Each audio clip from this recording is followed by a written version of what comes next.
ప్రియ స్నేహితులారా, ఈరోజు ప్రభువు మనకిచ్చినటువంటి వాగ్దానము, నిన్ను విడువను, నిన్ను ఎడబాయను, నిబ్బరము కలిగి ధైర్యముగా నుండుము. వారికిచ్చుదునని నేను వారి పితరులతో ప్రమాణము చేసిన ఈ దేశమును నిశ్చయముగా నీవు ఈ ప్రజల స్వాధీనము చేసెదవు. అయితే నీవు నిబ్బరము కలిగి జాగ్రత్తపడి బహుధైర్యముగా నుండి నా సేవకుడైన మోషే నీకు ఆజ్ఞాపించిన ధర్మశాస్త్రమంతటి చొప్పున చేయవలెను. నీవు నడుచు ప్రతి మార్గమున చక్కగా ప్రవర్తించినట్లు నీవు దాని నుండి కుడికి గాని ఎడమకు గాని తొలగకూడదు. ఈ ధర్మశాస్త్ర గ్రంథమును నీవు బోధింపక తప్పిపోకూడదు. దానిలో వ్రాయబడిన వాటన్నిటి ప్రకారము చేయుటకు నీవు జాగ్రత్త పడినట్లు దివారాత్రము దాన్ని ధ్యానించిన ఎడల నీ మార్గమును వర్ధిల్ల చేసుకొని చక్కగా ప్రవర్తించెదవు.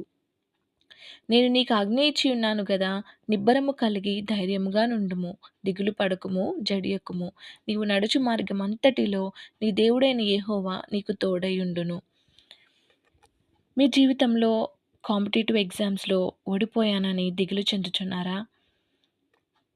మీ యొక్క వివాహ జీవితంలో ఓడిపోయానని దిగులు పడుచున్నారా? లైఫ్‌లో ఓడిపోయానని దిగులు పడుచున్నారా? మీ సమస్య ఏదైనప్పటికీ సమస్తమును సాధ్యమైన మన యొక్క ప్రభువు ఉండగా మనం ఎందుకు అధైర్యపడాలి?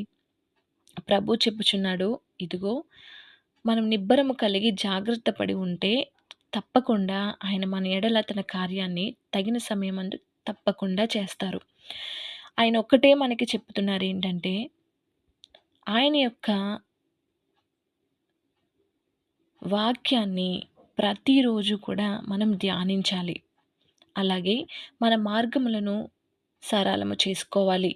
మన ప్రవర్తన అంతటి యందు జాగ్రత్త పడాలి. ఇవి చేస్తే ఖచ్చితంగా మన దేవుడు తగిన సమయమందు తన ఈవులన్నీ కూడా మనకి ఇస్తారు. ఇవన్నీ మనకి తెలుసు. కానీ మనం చెయ్యము. చిన్నపాటి అజాగ్రత్త. ఆ అజాగ్రత్త వల్ల మనము దేవునికి ఎంత దూరమవుతున్నామో మనం గ్రహించుకోవడం లేదు. దేవునికి అతి సమీపంగా ఉన్న యెడల దేవుడు చెప్తున్నాడు, నీ మార్గమంతటిలో కూడా దేవుడు మనకెప్పుడు కూడా తోడై ఉంటాడని. నేను నీకు తోడుగా ఉన్నాను అని దేవుడు చెప్పినా కూడా మనము అయ్యో! నాకెవరు లేరు. నాకు ఒంటరి జీవితం. నేను ఒంటరివాడిని. ఒంటరితనానికి మనం ఎంతో చోటిస్తాం.